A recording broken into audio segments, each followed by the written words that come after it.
Hello and welcome back to This Week at City channel, and today we'll be going over the previous week at Man City where we came up against Galatasaray and Tottenham Hotspur, and we will be reviewing those games as well as looking forward to the fixtures this week in Newcastle at home in the Cup, and also we've got Liverpool away, which will be a tough one at Anfield.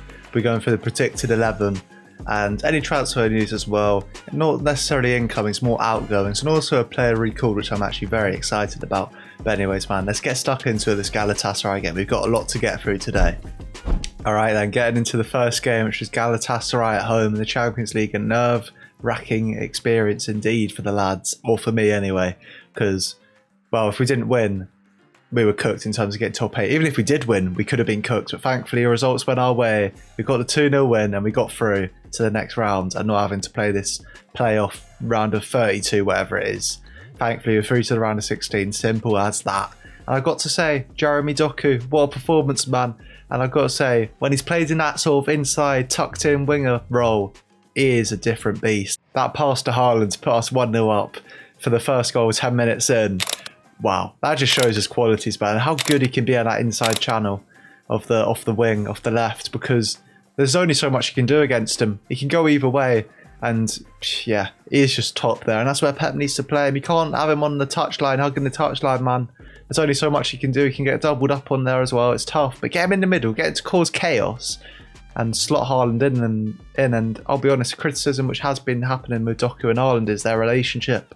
They haven't been linking up too well over the last couple of years, but this season they've got on like a house on fire. I'll be honest, I think they've got way more connections in terms of Doku assists to Haaland than any season or combined seasons over the last two. This season, it's just incredible. I'll be honest, Doku reached another level, but of course he had to go and get injured, unfortunately. Jeremy Doku, man, it's sad because he's an important player for us, man. He has been a consistent performer for us this season. When you look at Foden, he's been iffy this season. 1 minute he's going to look incredible back to a couple of years ago where he won PFA Player of the Year. And then 1 second it's looking like last season. But with Doku, whenever he's played in that inside winger role, I think he's been incredible. Of course, he's had poor performance this season, but I think that's more due to him, his instructions given by Pep to play as a touchline winger. That's when we've seen Doku play poor this season. But when he's in that inside winger role, he looks like one of the best in the business. And Ryan Cherky went on to get the man of the match at the end. But for me, it was Jeremy Doku. Now, while he didn't have the best performance, Omar Marmoush, I just love him in this team, man. He is a threat.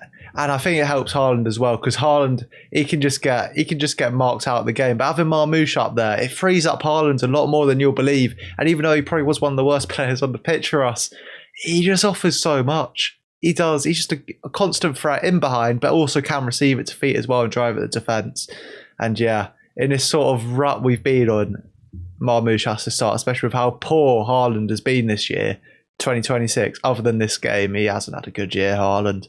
So we need Marmoush in and amongst him to sort of take the pressure off him. And yeah, even though he wasn't the best on the pitch, probably one of the worst players on the pitch, he has to play, man. Omar Marmoush, what a player. So yeah, it's brilliant to get the 2-0 win in the end, securing 8th by the skin of our teeth, with Mourinho doing us a nice one against Real Madrid with Benfica, thankfully for them. And yeah, it looks like we'll be playing either Real Madrid, Benfica, Bozo Glint, or Inter Milan in the round of 16. And I'll be honest, it's just typical. I think it wouldn't have mattered either side of the draw. We would have had to play one of them either way, or maybe Sporting, which probably I'd prefer over Inter or Madrid, to be honest. But it's how it goes, man. It's 2 less games to add to the schedule, and we've been cooked for that recently in terms of injuries. So it's good to have that little bit of rest added to the team. But yeah, in terms of the performance against Galatasaray, I was really pleased with it, because I think we didn't look too exposed at the back, which we have been a lot recently this year, especially against Osimhen, Sane, Gundogan. Great players, and these are solid attackers. I know it's a Turkish league team, which isn't the top 5 leagues. It's not one of the top leagues, but they do still pose some threat, Galatasaray. And I thought Kuzanov and Ake, they did a great job at the back with Bernardo and O'Reilly sitting in front of them. They did a brilliant job to help take away the pressure, and they got the clean sheet, which is very good news. I'll tell you what really is ensuring about this team as well. Ryan Aït-Nouri, what a signing that was. To come into this side after being out for a while and drop a performance like that, it's incredible. He just fills me with confidence in that left-hand side whenever O'Reilly can't play or O'Reilly has to go into midfield due to Rodri or Nico G not being available. He is a breath of fresh air on the ball as well. He's just a delight to watch. Techie baller, as I'd like to call him. He's just top on the ball. 5-star skill moves for days. Emin Cherky, just a joy to watch, man. And I'm so happy he's at this club. Maybe he's going to find it tough to start ahead of O'Reilly in our strongest 11, but he can definitely give him competition. I'm always happy with competition. Nothing wrong with a bit of healthy competition. Competition for places. We need that to keep players on their toes and get the best out of them. And yeah, I'm so glad we've got Ryan Aït-Nouri here. I trust him so much. And then we move on to the weekend game against Tottenham Hotspur at White Hart Lane, or whatever it's called now, the Tottenham Hotspur Stadium.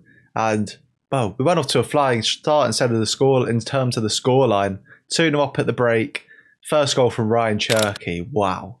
Disgraceful goal. The step over, then the right-footed finish. Incredible. We had that Spurs team on strings in the first half, and he has just been incredible for us. He looks like the talisman in this team at the moment, with Haaland not on the best of form. I think he's the main man right now, and he suits that number 10 shirt. He deserves that number 10 shirt because he's carrying this team right now. He's just a joy to watch, and so I hope it continues. You came off for a knock second half, but we need him fit and fiery. I don't care whether it's in the 10. I don't care whether it's off the right wing, off the left wing. He has to play football games for this club because he's the man carrying our attack right now. He really is. And then the second goal from Semenyo. It's brilliant from Bernardo Silva. And it's a brilliant little press from us. I haven't seen that in a while. Dispossessing Basuma, I think it was, off the ball with ease. And Semenyo, that's why he's here. He might not drop the bet. He might not look the best on the eye on the ball, unlike a Savio or a Doku, but also unlike a Savio and Doku, he can finish his dinner. And that's what we've been needing, a typical City winger, bringing those goal contributions, which is what we've been crying out for from the wide areas. And yeah, it's just brilliant to see two players other than Haaland stepping up when Haaland's not in the best run of form.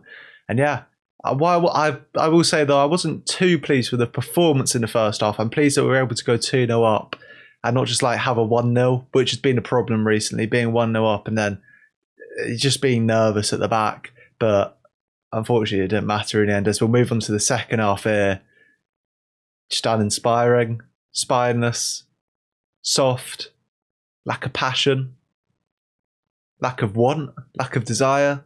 So many words could be said about this second half, about the players, and even Pep as well, maybe. Maybe some questions need to be asked of Pep, but first things first, I do want to clear up, though, for the first goal. So, well, apparently it's Solanke's goal, yeah, but it's obviously a gay own goal. I'll say it, me. I'll say it's an obvious gay own goal. I don't think Solanke even got a touch on the ball, but, I mean, Gay's got his foot in front of the ball, yeah, and Solanke's kicked through him, and it's come off Gay to go into the goal. So it's obviously an own goal and obviously a foul.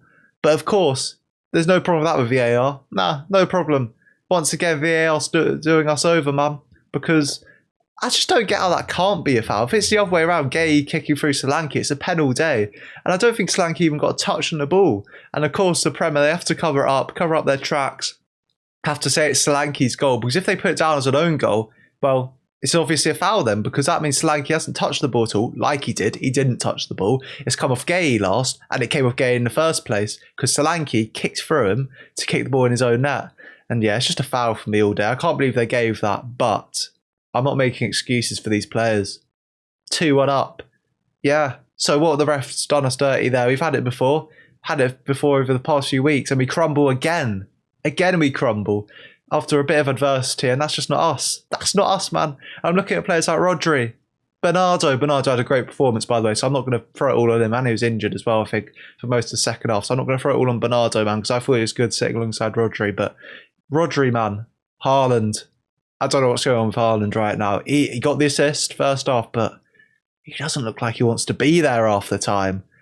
Lack of intensity, lack of running, and I'm not going to crash it on him because maybe he's tired. But if he is tired, why is Marmoush not playing?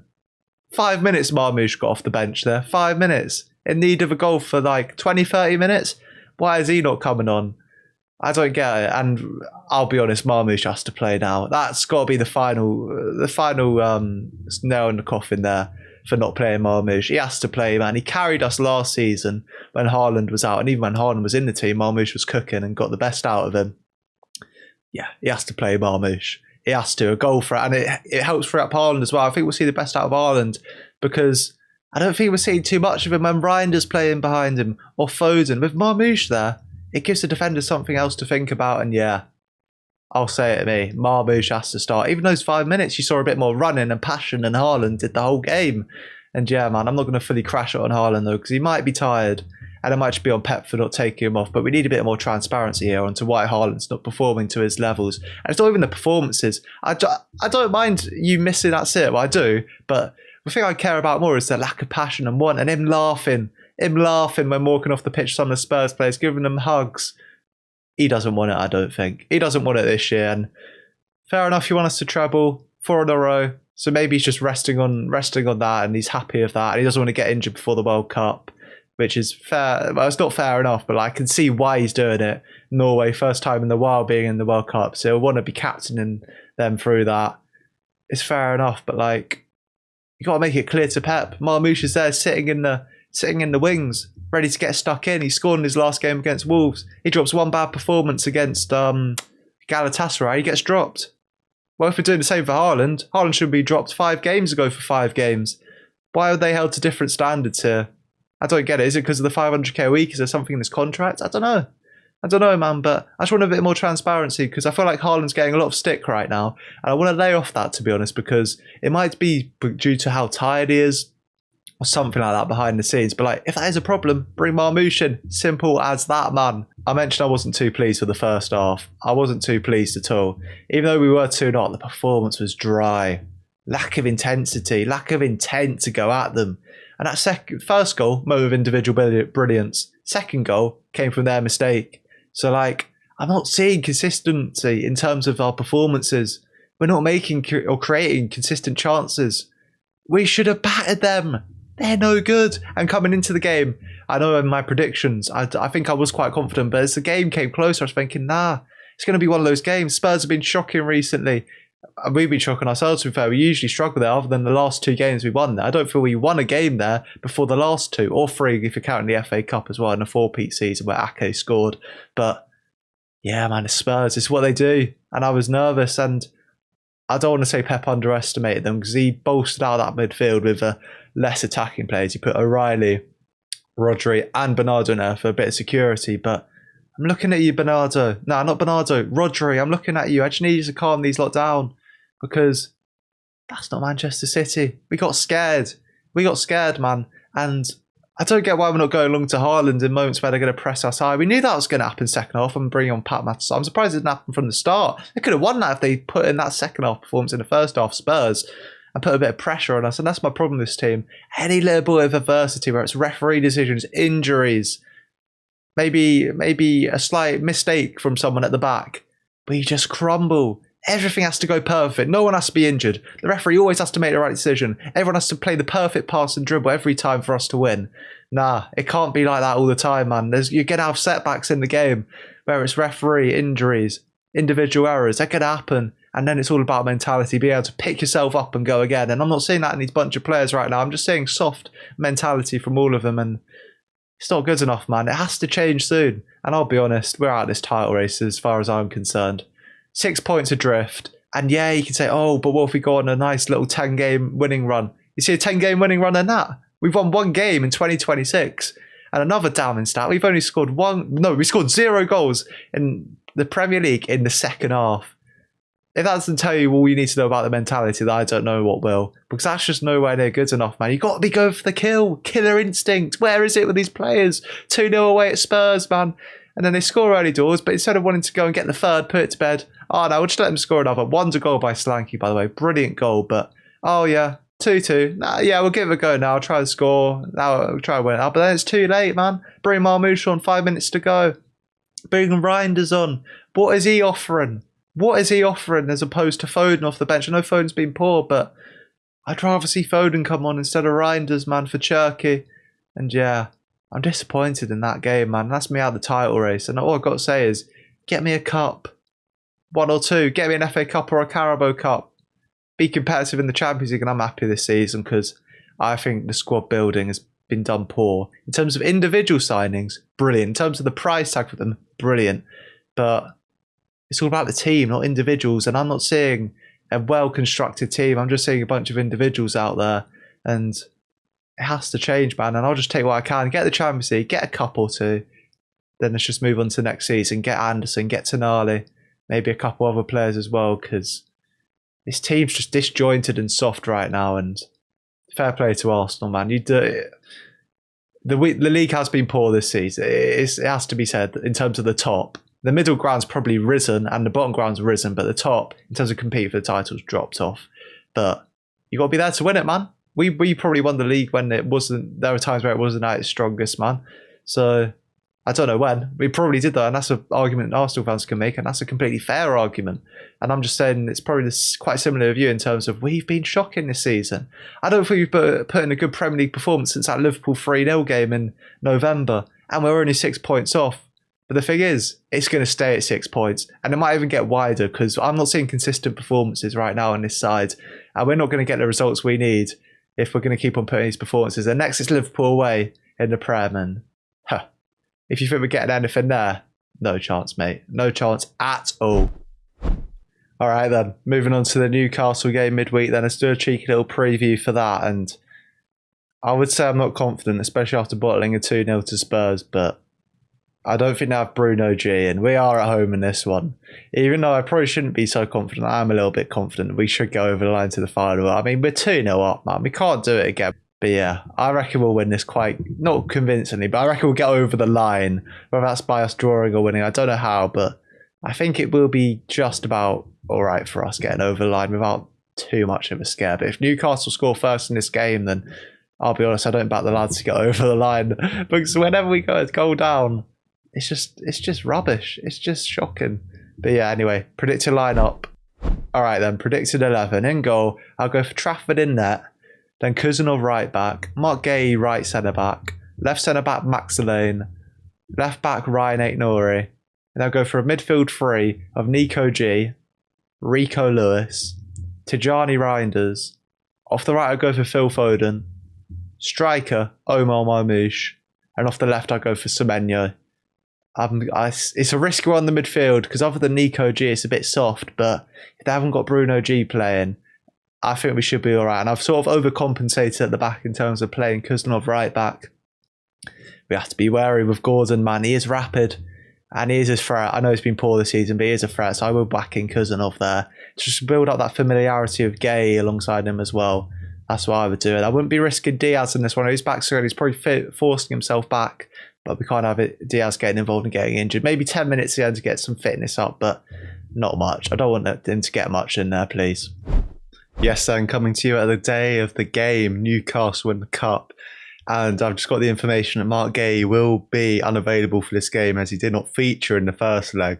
So that's a bit of an unfortunate situation we're in. But the change I'll make to my predicted 11-11 we should be playing is we just bring Ake in, move Elaine to right centre half, have Ake left centre back. That's what I've got to say here. Moving back onto the video. Come on. And then on 4:30 on Sunday, it's Liverpool away at Anfield, a place where we have just such bad form. Haven't won there since lockdown. And then before that, I think we only have 3 wins in 39, if I'm not wrong, at Anfield. Shocking, man. It's shocking, and I'm not confident at all. I think this could be a mauling, especially seeing what Wirtz and Ekitike are doing at the moment right now.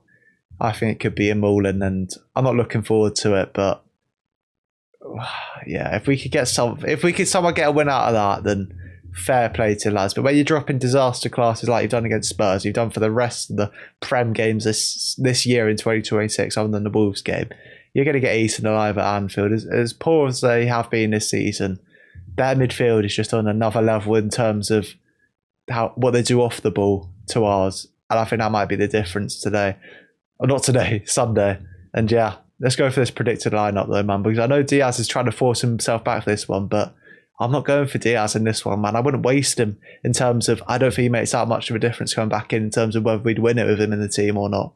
So in that, I'll go for Gianluigi Donnarumma, right back, Mateus Nunes, centre halves of Gay and Cousinov. Gay on the left though, Cousinov on the right, of course. Left back, Nico O'Reilly.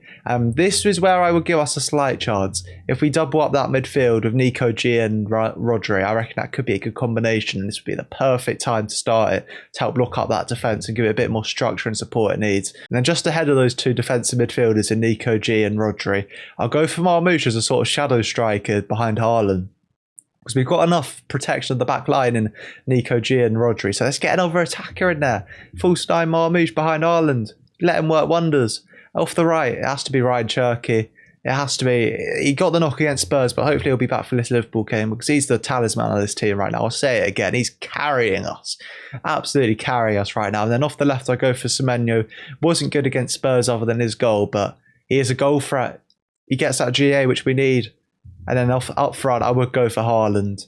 I think we just do need him. And I think Marmoush being in that team will help get the best out of him, free him up a bit. And yeah, that's what I go for, man. I'm still not confident for this game. And I would predict a loss, something like a 2 or 3-0, because these players' mentality, I don't think they'll enjoy it. Wait, Anfield, they won't be able to hack the atmosphere. They won't be able to hack the intensity. And I reckon we'll get turned over, unfortunately. But after this Liverpool game, I think we do have quite a relatively easy run in the Premier. We can get a bit of form going. So hopefully we can do that after this Liverpool game. But yeah, not confident at all for this one. At all. And I would not risk bringing Diaz back for this one, man. We need Diaz in this team. It's no short of a joke how much of a difference he makes in this team in terms of leadership. And also, he's just so important off the ball, man. And him and Gay... yeah, they just bring so much in terms of composure as well. We need Diaz back in his team. As good as Kuzanov is, Diaz is just on another level right now. I think Kuzanov could be better than him, but right now we need Diaz in this side next to Gay. And yeah, I don't want to risk him getting injured, man. He's not going to make that much of a difference that we win this game, I reckon. And yeah, I get him back in, get him fully sharp for the Champions League and the Cups, as I think that's our best chance of winning silverware this season, as opposed to the Prem. So yeah, don't risk Diaz. Let's get him back fit and firing for games which we should be prioritising, man. Because he is key for this side to be successful this season alongside Mark Gay. All right then, moving on to a little bit of transfer news to end off, a bit of positivity, or sort of positivity. And first things first, we got to go for a couple loans. And Mikasa to Leicester, incredible, just getting those minutes. We've got Mafuni going to Watford as well, get those minutes. And Heskey also to Sheffield Wednesday. And I think Ndala is meant to go there as well. Possibly, I'm not sure if it's confirmed yet, but I'm recording this on deadline day right now, so maybe it has or hasn't gone through. But yeah, just get these youth academy players their minutes, get them some experience in men's football, and you never know, there could be valuable players in the future for this side, especially Mikasa, I reckon. I think he could be a top player. And then, unfortunately, man, Ortega gone to Nottingham Forest. I think it's good for him. I'm happy that he's gone, but he's just fourth choice here, completely zoned out. And yeah, what a player for the first 2 seasons in the treble year and the 4-peat year. That save against Seoul will never be forgotten. And he was incredible in the Cups as well throughout those seasons. And yeah, it's just a shame he couldn't take the step forward. He sort of had that chance last season, but with Edison getting injured a few times, but he wasn't really able to take it. But top second choice keeper, and he'll never be forgotten for his efforts for the club in the trophies we won and how important he was in that. And I hope he does well at Forest. And you never know, might have a shot at playing in that World Cup if he performs well. You never know. And finally, moving on to, well, sort of an income. It's more of a recall in terms of Naipan returning from Middlesbrough. And I'm excited with this one, I'll say it. We've looked, no player in the midfield has really taken the ball by the horns in midfield and taken it by the scruff of the neck. So I think he's even more of a chance of having a say in it. And I know he hasn't played many games for Middlesbrough, but I reckon in this side he has a shout, man, alongside Rodri and Nico G. I watched a compilation of them, and he's got what we need. He gets stuck in. I know that's not his strength, but he's not afraid to get stuck in, and we need that. And he's highly touted. I know he's probably nowhere near good enough for this side, but if he puts in a bit of effort, get his confidence up, I think he could be a top player, and I think he deserves a chance or two in this side. I really think he does, considering how poor some players have been, especially recently. So yeah, Naipan, I'm happy with that. Get him back introduced in the squad. He'll have that bit of bite and want and hunger, because he's got a point to prove. But I think part of the reason why some of these players aren't playing so well is because they're just happy. They're on the beaches. They've got their money. They've proved themselves. They won their trophies. But we need players which are here to make a point and show that they're really all this and that, earn their wages. And I think Naipan, he's got a point to prove, man. He's got a point to prove, and I reckon he could do that if given the chance. I really hope he is, man. Anyway, that'll end it for today. Thank you so much for watching, and yeah, I'll catch you next time, next Monday, for the review of the Newcastle Cup game, the Liverpool game, and hopefully I'll be coming to you with some positivity, unlike today, really, after the Spurs game the other night. Hopefully you'll be coming to you with positivity and say, fourth win at Anfield, brilliant, limbs, title race back on, even though I completely think we're out of it. But you never know, man. That's how football can change. So yeah, See you next time, man. Don't forget to like and subscribe. And yeah, I'll catch you on the next one, man. Thank you for watching. Goodbye.